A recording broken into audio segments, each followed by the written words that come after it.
प्यारे बच्चों, आज हम दिल्ली सरकारी स्कूलों में पढ़ाई जाने वाली छठी वर्कशीट को पढ़ेंगे, समझेंगे।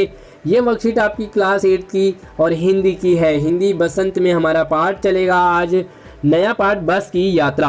आपने भी बस की यात्रा जरूर की होगी, लेकिन ये वाली बस की यात्रा थोड़ी सी हटके है, बहुत ही गजब और रोचक है। तो अपने पूरी वीडियो को ध्यान से देखना है और बस की यात्रा का आनंद लेना है। ये वर्कशीट आपकी 22 अप्रैल की है। तो शुरू करने से पहले आपने वीडियो को लाइक करके शेयर जरूर करना है। मैं हूं आपका जाना पहचाना आशीष सर। तो चलिए वीडियो को लाइक कर लीजिए, शुरू करते हैं हम। और ये आपने सबसे पहले अपने टॉप में एक बॉक्स बनाना है। इसमें आप अपना नाम, अपनी क्लास, अपना सेक्शन, रोल नंबर, आईडी, सारी चीज़ें टॉप में ही लिखेंगे। तो चलिए उसके बाद शुरू करते हैं।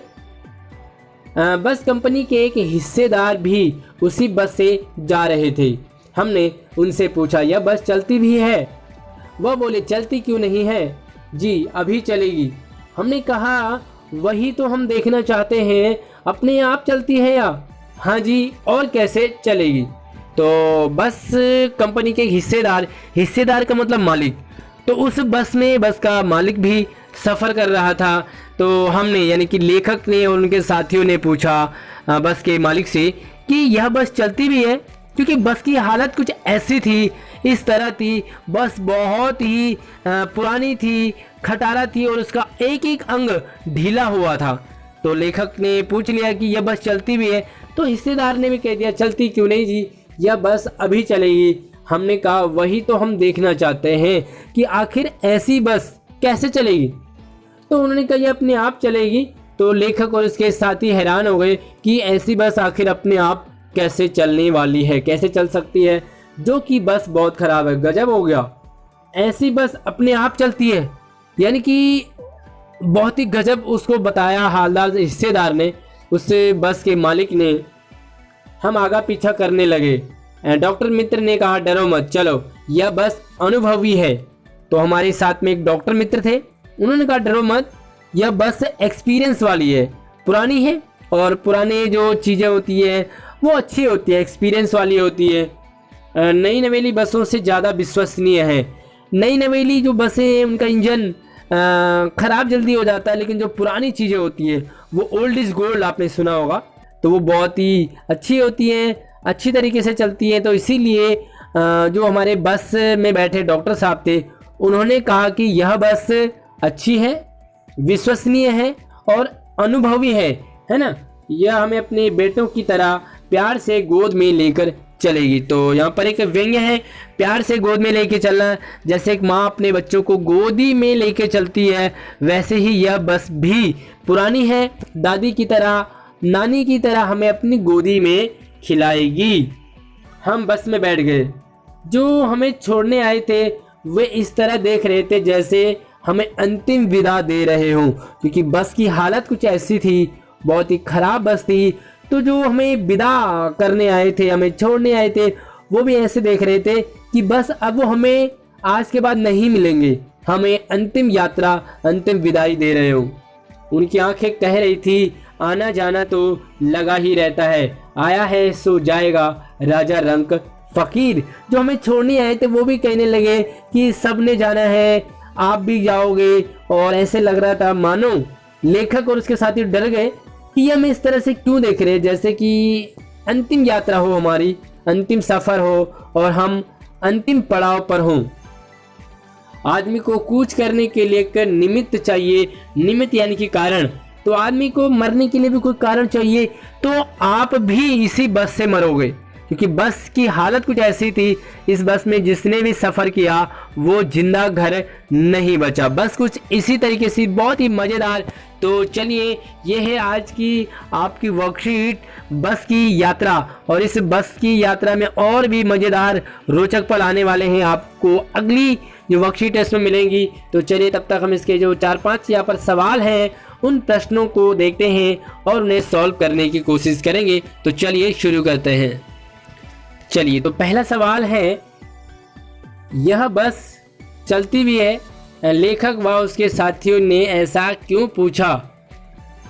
तो इसका आंसर आप लिखोगे, बस बहुत पुरानी थी, उसका एक एक अंग टूटा हुआ था, खराब था, इसकी ऐसी हालत देखकर ही लेखक व उसके साथियों ने पूछा यह बस चलती भी है, क्योंकि लेखक और उसके साथियों को यकीन नहीं हो रहा था कि इतनी पुरानी खटारा बस चलती भी होगी। इसलिए लेखक ने और उसके साथियों ने बस के मालिक से पूछा कि यह बस चलती भी है।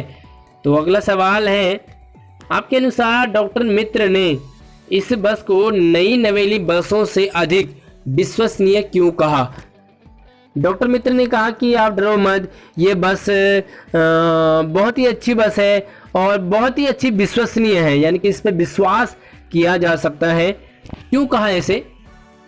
पुरानी बसों में नई की तुलना में इंजन बहुत अच्छा होता है ना। आपने देखा होगा जो पुरानी गाड़ियाँ होती है, स्कूटर, पुराना स्कूटर वो आज भी चलता है और बहुत ही अच्छा चलता है, लेकिन नई नई जो बाइकों को गाड़ियों के इंजन बहुत जल्दी ख़राब हो जाते हैं। तो इसीलिए लेखक के मित्र डॉक्टर ने कहा कि यह बस बहुत अच्छा होता है। इसी बात को मद्देनज़र रखते हुए डॉक्टर मित्र ने इस बात को विश्वसनीय कहा कि इस बस पर विश्वास किया जा सकता है, ये बस हमें घर तक जरूर छोड़ेगी। अगला जो सवाल है, विदा करने आए लोगों की प्रतिक्रिया, रिस्पॉन्स देखकर लेखक को कैसा लगा, है ना। तो लोगों को देखते हुए विदा करने आए लोग लेखक और उसके साथियों को ऐसे विदा कर रहे थे जैसे अंतिम विदाई दे रहे हों। इस तरह की विदाई देखकर लेखक को कुछ अनहोनी का अंदाजा होने लगा था। लेखक को लगा कि लोग हमें ऐसे विदा क्यों कर रहे हैं, ज़रूर कुछ ऐसी घटना होने वाली है हमारे साथ। तो इसी बात को लेकर के लेखक को थोड़ा सा एक डिफरेंट टाइप का फील हुआ कि हमारे साथ कुछ गड़बड़ होने वाला है। अगला जो सवाल है चौथा, दिए गए शब्दों से वाक्य बनाइए और पहला जो शब्द है वो है विश्वसनीय। तो आपने इसी तरह से करना है, इन शब्दों को आपने हाईलाइट करना है। हमें विश्वसनीय लोगों के साथ ही रहना चाहिए, खाना चाहिए, बोलना चाहिए, है ना। जिन पर हम विश्वास करते हैं उनसे ही हमें बोलना चाहिए। तो आपने विश्वसनीय शब्द को अंडरलाइन करना है। दूसरा है अंतिम, थोड़ी और सावधानी रख लो, कोरोना अपने अंतिम चरण में है, थोड़ा सा हमने और ध्यान रखना है, मास्क लगाना है, सैनिटाइजर लगाना है, बाहर नहीं निकलना है, कोरोना जल्दी ख़त्म होगा क्योंकि ये अंतिम पड़ाव पर है। तो बस आपने अपना ध्यान ज़रूर रखना है। अगला सवाल है, एक गतिविधि पर एक एक्सपीरियंस, अनुभव। क्या आपने कभी ऐसी खटारा बस या साइकिल या ऑटो रिक्शा से यात्रा की है? अपने अनुभव को साझा कीजिए। इस कार्य में आप अपने बड़ों की सहायता भी ले सकते हैं। तो यहाँ पर आपने अपना एक्सपीरियंस बताना है कि कभी आपने भी किसी खटारा बस से और रिक्शा से, ऑटो से या साइकिल की यात्रा की होगी जिसकी हालत बहुत ख़राब रही होगी। तो आपने अपना एक्सपीरियंस यहाँ पर लिखना है। तो चलिए एक अपना एक्सपीरियंस छोटा सा मैं आपको बता देता हूँ। हाँ, मैं एक बार अपने गाँव उत्तराखंड जा रहा था, तो हमारी बस भी कुछ इसी तरह थी। उसकी हालत बहुत ख़राब थी, लास्ट बस थी तो हमें जाना ही पड़ा उसी बस से। समय रात के समय बस का टायर एक सुनसान जगह पर पंचर हो गया। जैसे ही बस आगे चली, बस का जो टायर है वो पंचर हो गया। बड़ी मुश्किल से दूसरा टायर लगाया गया सुनसान रास्ते पे, बड़ा डरावना था। कुछ ही देर के बाद बस थोड़ी और आगे चली कि उसका इंजन ही खराब हो गया। अब हमें लगा कि इस बस से कैसे हम घर जाएं, और रात की बात थी, डर और लग रहा था, जंगल की बात थी, चोरों का, जंगली जानवरों का डर था, है ना। तो बड़ी देर के बाद बस ठीक हो पाई, थोड़ा सा और आगे तक ले चली बस अड्डे तक। तो तब तक हमें जो है वो रुक गए हम, और हमें दूसरी बस में बिठा दिया गया क्योंकि बस की हालत बहुत ख़राब थी और ये बस न जाने हमें कितने दिनों बाद छोड़ती। तो ये था मेरा एक्सपीरियंस। यहाँ पर आपने अपना एक्सपीरियंस ज़रूर शेयर करना है। क्या आपने भी कभी इसी तरह से सफ़र किया है? तो ज़रूर मुझे कमेंट करके बताना। वीडियो को लाइक करके शेयर ज़रूर करें अपने सभी दोस्तों को। धन्यवाद।